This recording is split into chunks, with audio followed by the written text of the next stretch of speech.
Hi there, I'm Dr. Chatterjee, and Gary and I have created a series of 4 videos to help you guys do the exercises that I detail in my book, The 4-Pillar Plan, which are basically all designed to help you wake up what is a common problem these days, which is our sleepy glute or bottom muscles, basically.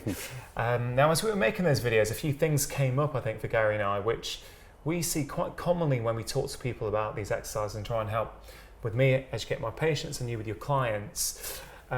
It's a bit like frequently asked questions. Yeah, absolutely. Yeah. And so we're going to try and just address them for you, because I think some of you may be thinking them at home. I think, Gary, the first one is that in the book, in the chapter Waking Up My Sleepy Glutes, we talk about extension and how we're living in a very flexed world these days. You know, we're sat down a lot, we're at computers, looking at phones. Yeah.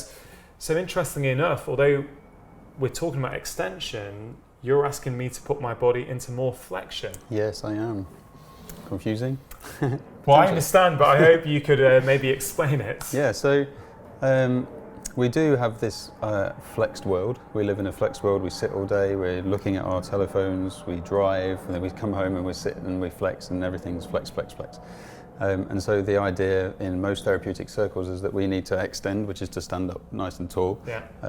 and get the classic kind of book on the head posture that we've probably all heard about. But one of the ways of doing that is to kind of put yourself in this extended position. And that's the tried and tested way that we've been using for years. And actually through kind of our therapeutic interventions and teachings, we find that that may not be as successful as we would have once hoped. And so you've only got one other option, and that is to go into flexion.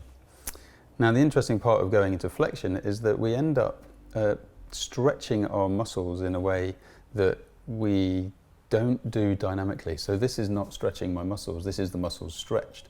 But moving into these places puts length in the muscles, which teaches them to wake up. And when we say wake up, they actually contract. The brain, all of a sudden, as you get right onto those toe knuckles and the knee bends and the hip flexes, then all of a sudden the brain goes, I need to do something about this. I've not been here for a while, so I need to contract those tissues. And it's the glutes that are kind of the kingpin in the muscles that bring us up to upright.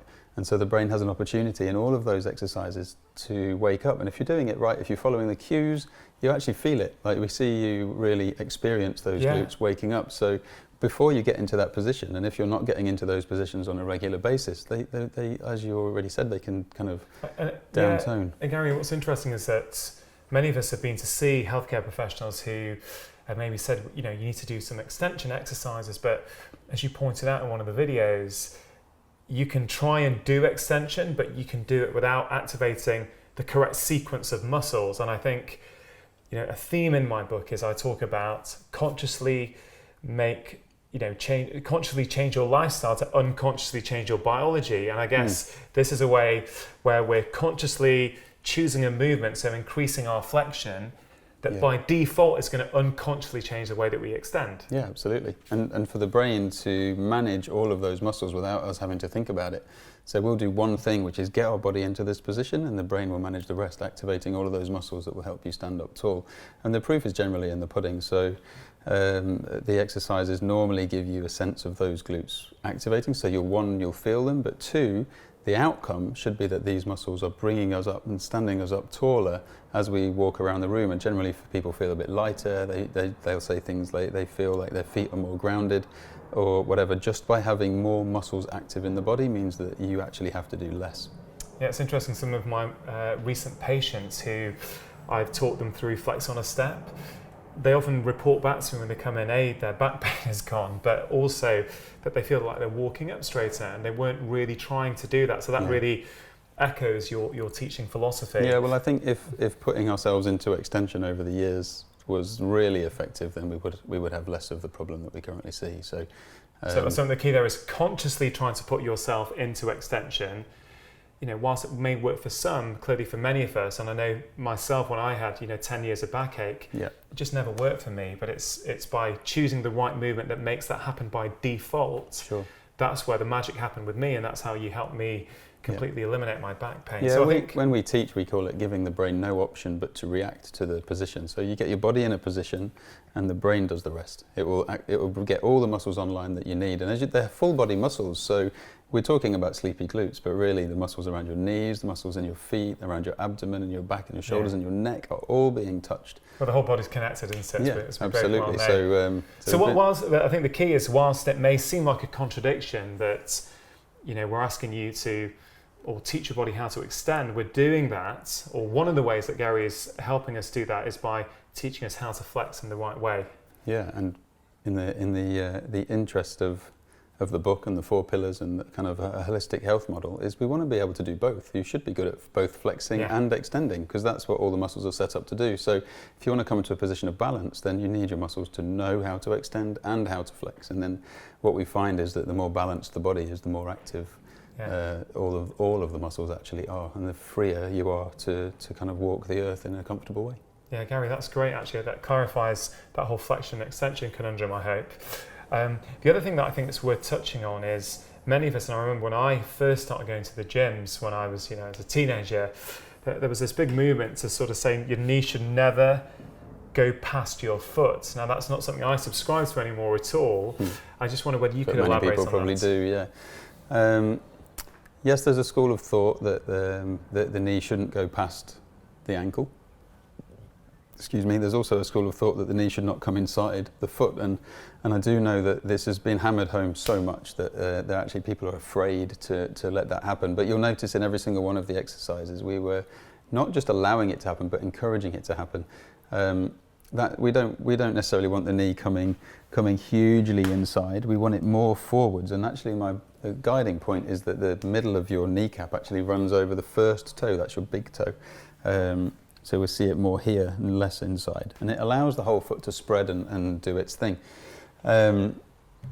But yes, there's a lot of fear around that. So the big question is this okay? And that can be a personally managed question. Do you feel okay when you do that? If you're feeling pain or discomfort in that place, then you might actually need to get that looked at before we can even get to your sleepy glutes. So in your context of root cause, if you can't get the glutes because you've got a sore knee, then maybe we need to start looking at why the knee's sore in order for you to access that. And I think, Gary, that emphasises that these exercises, all of them that we've done together, none of them are designed to give you pain. Absolutely not. So if it's giving your knee pain doing that, then we need to address that. And it could be that there are some other exercises. So there are 4 exercises. If you can't do one of them, maybe the other 3 can be done, and that's okay. You might need to see someone, a healthcare professional, or one of the healthcare professionals that you have trained in terms of how you look for that root cause. Yeah, for sure. So I think that's interesting. The other thing I find interesting about these exercises is that certainly I think a lot of us have been taught that we're either doing an exercise that's going to make us stronger, or we're working on flexibility and stretching. Yeah. But your exercises actually do them both together. Yep, we definitely find that. So is it okay to bring a rule of thumb that I wrote about in my book, which is this simple law that we created is that muscles lengthen before they contract, and joints act and muscles react. And so what these positions are is we're putting our joints, our skeleton, into a position that the muscles must react to. And the muscles, when the muscles wake up, and you have both flexion and extension available, then the muscles on both sides of the column, if you think of the spine, are able to do both. Then one is not compromised, and the other is not compromised. They're both working together, which inevitably makes you stronger. And as the 2 muscles work together, the joints become more upright and more balanced, which inevitably makes you more flexible. So the combination of everything, the whole movement, having all the joints talk to each other, being able to get your weight into those toe knuckles and being comfortable to bend the knee, which gives you permission to activate the glutes, which gives you a nice stable platform for the spine to stand on, then we're talking a very holistic approach to posture. You're not forcing posture, you're asking your body to find its own ideal posture. So it's almost a deep level of inquiry through movement that we're asking people to do. Yeah, fantastic. I mean, I agree. Since I've been doing these, it's incredible. Sometimes you feel your balance challenged, so it kind of feels as though it's working on balance. You feel your muscles getting stronger. Yeah. I feel that by doing these exercises, I'm in the sort of correct way, putting my body through all different phases and planes of movement. So I'm actually increasing my flexibility whilst doing them. There's so many combinations of joint motion in the body and your muscles are set. You can put yourself in any structural position. The muscles don't pop off They don't rip. I mean, they do, but only if you're in a compromised structure to begin with. So by putting yourself into these positions, you're asking all the muscles to do what they need to do at that moment in time, rather than trying to ask a muscle to do something. We're asking all the muscles to do something. And inevitably that ticks that box of both. So, but you just said 3 dimensions of movement, so it's not just flexion, but the side bending and rotations all come together, in that picture. And we've tried to capture a huge amount of those elements in those four movements. Yeah, well, I think those 4 are fantastic. I think the only thing really to just to finish on is something we cover in the videos, but it's really, we're very much used to this idea of how many repetitions do I need to do and how many sets, so 3 times 8 or 3 times 10. Yeah. But really your movements are not really designed like that, are they? No. And they're not, and partly that's down to human condition. So I've found that if I say I would like you to do 3 sets of 10, and you're asking people to do it while they make a cup of tea or before they go to work, they'll get through those 3 sets of 10 just to tick them off for the day and move on. So if we change the intention is not to do any more than 1 perfect one.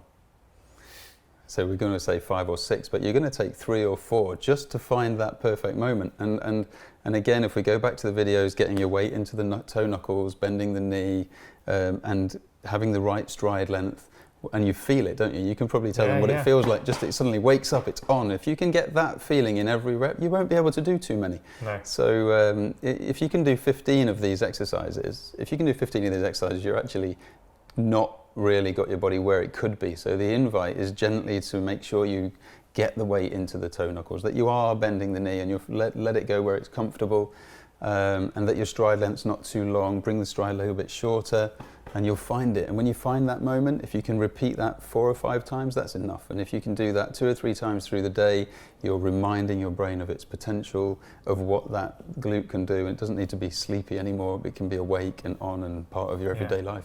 Well, Gary, thanks for that. But these are literally the exercises which have revolutionised the way that, the way I move, the way I walk, the way I'm able to get back and play the sports that I had to give up because of my back. And it's really from applying your principles. So, I'm always incredibly grateful for that, Gary, and thank you for sharing that with us. You're because welcome.